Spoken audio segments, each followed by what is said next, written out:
तर good morning मित्रांनो, आजच्या ब्लॉगची सुरुवात झाली होती पप्पांना बाय बाय करून आणि त्यानंतर हे माझे दोन भाऊ पण निघाले होते, एक कॉलेजला आणि क्लासला. आणि त्यात काय झालं, एक मांजर आली होती जी की माझ्याकडे पहिली खूप यायची, पण पिलू तिला ह्यावेळेस खूपच घाबरली होती.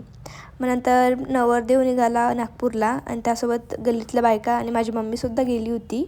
मग मी मध्ये आले आणि पिलूला एक पोळी बनवली छानशी, तिला खाऊ घातलं आणि ती अशी झोपली होती बघा.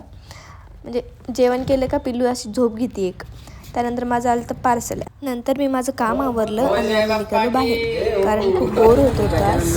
मग तिकडून येताना माझ्या भावांनी स्टॉक संपलेला रिस्टोअर केला आणि मी घरी येऊन हे आवळे शिजवले होते, त्यात साखर टाकली होती आणि डीमार्टवरून डबे आणले होते, त्यात भाजीपाला ठेवला आणि माझ्या भावांना इथं जेंटलमॅन कसं बनायचं हे मी शिकवत होते.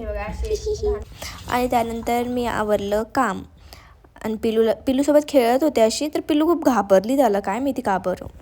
Bye bye.